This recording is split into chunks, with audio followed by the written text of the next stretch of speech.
If Nintendo has proven something over the last 2 years, then it's most certainly that they still know how to completely overwhelm the gaming industry with innovative ideas and formula changes. Nintendo changed the formula of Breath of the Wild heavily, giving it a storm of fresh air.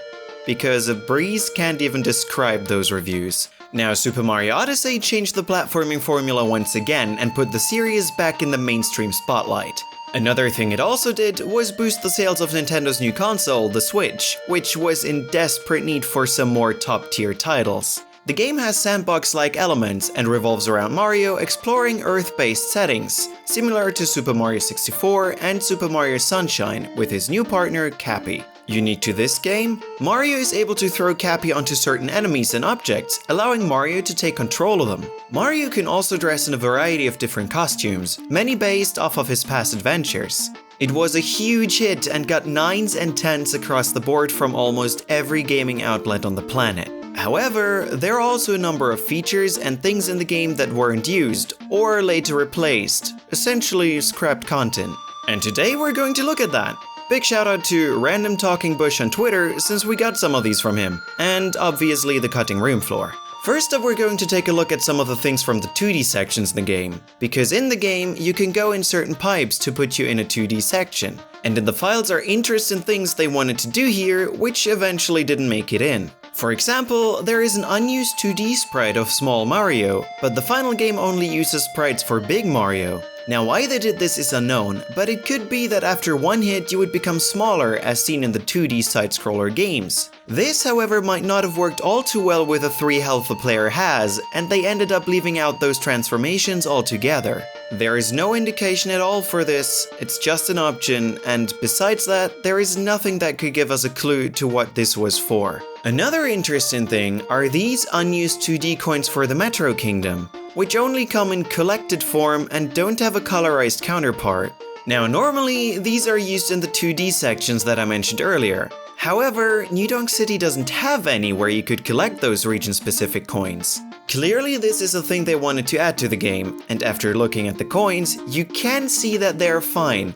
They just need color. However, they probably scrapped them before they even got to that point, so it was probably an idea that came later on. Quite sad that they dumped this idea. We would have loved to see some challenging 2D sections specifically for these coins. In the files, there are also a number of alternate pieces of art and hint thumbnails that were later on replaced. First, we will look at this, an early version of the New Donk City graffiti artwork, which can be found within the T-Rex chase area. Pauline's artwork was changed, the tower was completely redrawn, and the position of the logo was moved with minor touch-ups. Clearly this was changed because they weren't completely happy with it. They're minor changes after all. Besides this, there are also the early versions of the Seaside Kingdom, Luncheon Kingdom, Snow Kingdom, and Wooded Kingdom hint art. Now, there aren't any drastical changes. The biggest one is the carbonation effect on the water appears to be not present in the build where the early screenshots were taken. However, if you paid attention, then you saw one character on there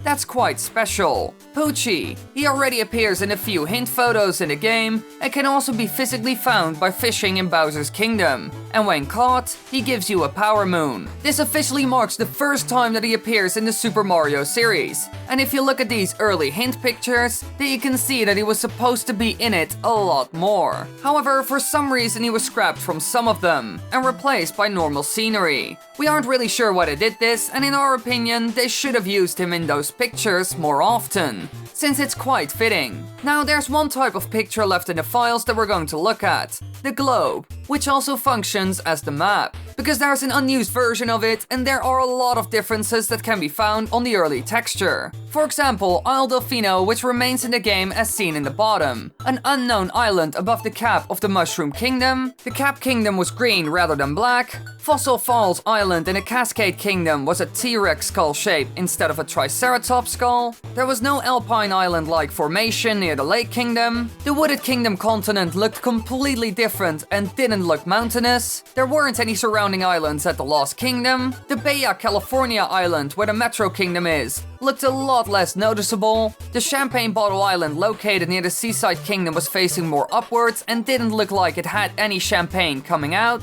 There weren't any snowy mountains below the big island where the Snow Kingdom is located. The location of the Luncheon Kingdom seemed to be smaller, and the Ruined Kingdom and Bowser's Kingdom looked a lot more greener. Clearly they tweaked and changed the map a ton, since almost every aspect of it used to be different in some way. It's unknown why they made all these changes, but it's certainly interesting. Now to finish this video off, we will look at one last thing. Some 3D models that weren't used. Now, if you've seen the recent Nintendo Direct Mini, then this won't be a huge surprise for you, an early version of Luigi's model. The final Luigi's Balloon World model adds key features, including a bow tie. We aren't sure when they put this in the game, but it could have been there long before the Direct, and was scrapped for obvious reasons. There is also a Super Mario 3D World leftover model of Mario, with his outfit recolored to look like Mario's color scheme in Super Mario Bros. Maybe a costume? We aren't really sure. And last but not least,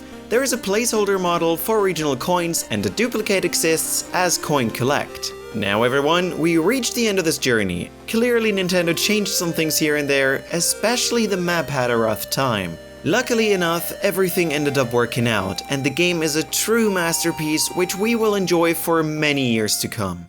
And obviously, we would like to sustain a couple more years as well, so if you want to help us, hop onto that red subscribe button like it's Cappy to make sure we gain some distance. This was the possibly worst attempt in an outro I have ever done.